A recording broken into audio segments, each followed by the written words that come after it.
যারা এক আশা নিয়ে আমাদের দিকে তাকিয়ে আছে, জাতির দিকে তাকিয়ে আছে, ভবিষ্যতের দিকে তাকিয়ে আছে।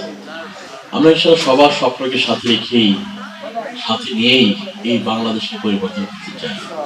এবং এই বাংলাদেশের আমূল একটা পরিবর্তন অত্যন্ত জরুরি। এই পরিবর্তনটা যেমন আমাদের জন্য দরকার, তার চেয়ে অনেক বেশি প্রয়োজন হচ্ছে আমাদের আগামী প্রজন্মের জন্য। তাদের জন্য একটা সুন্দর বাংলাদেশ যদি আমরা রেখে যেতে না পারি, তাদের জন্য একটা সুন্দর একটা শিক্ষা ব্যবস্থা যদি রেখে যেতে না পারি, তাদের জন্য একটা অরাজকতা মুক্ত, দুর্নীতি মুক্ত, সন্ত্রাস মুক্ত, নৈরাজ্য মুক্ত, মাদকতা মুক্ত একটা দেশ যদি রেখে দিতে না পারি, নিঃসন্দেহে আমাদের আত্মা সেই কবরে গিয়েও শান্তি পাবে। এই জন্যে এমন একটা দেশ, যে দেশটা হবে সারা পৃথিবীর জন্য একটা অনন্য নজিরবিহীন একটা দেশ, সেই দেশটা আমরা গঠন করতে চাই।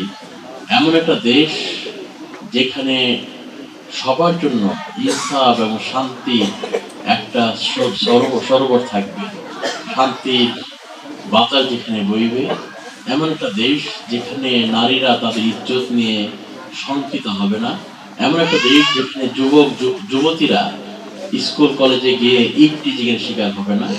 এমন একটা দেশ যেখানে ধর্ষিতা নারীরা তার বিচার না পেয়ে ডুকরে ডুকরে কাঁদবে না।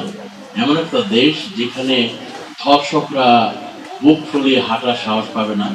এমন একটা দেশ যেখানে আমার মায়েরা বোনেরা রাতের গভীরে পথে চলবে হাঁটবে, তার দিকে কোনো দুষ্কৃতিকারী চোখ তুলে তাকানোর সাহস পাবে না। এমন একটা দেশ যেখানে আইনের রক্ষক যারা, তারা ভক্ষকের ভূমিকা রাখবে না।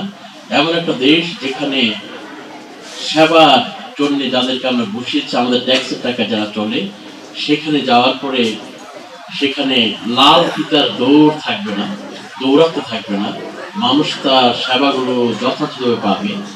এমন একটা দেশ যেখানে রক্ষকেরা ভক্ষকের ভূমিকায় নামবে না। এমন একটা দেশ যেখানে আমাদের ভোটের রাইট নিয়ে যারা ক্ষমতায় যাবে, তারা ক্ষমতায় গিয়ে মানুষের ভাত এবং ভোটের অধিকারের কথা বলে, মানুষের অধিকারের কথা বলে, মানুষের ভাগ্যের পরিবর্তনের স্লোগান তোলে। তারা মানুষকে ডিসিভ করবে না, প্রতারিত করবে না, এবং মানুষের ভাগ্যের কথা বলে ক্ষমতায় গিয়ে শুধুমাত্র নিজের ভাগ্যের পরিবর্তনের জন্য তারা কি করবে না, তাদের সমস্ত এনার্জি গুলো ব্যয় করবে না।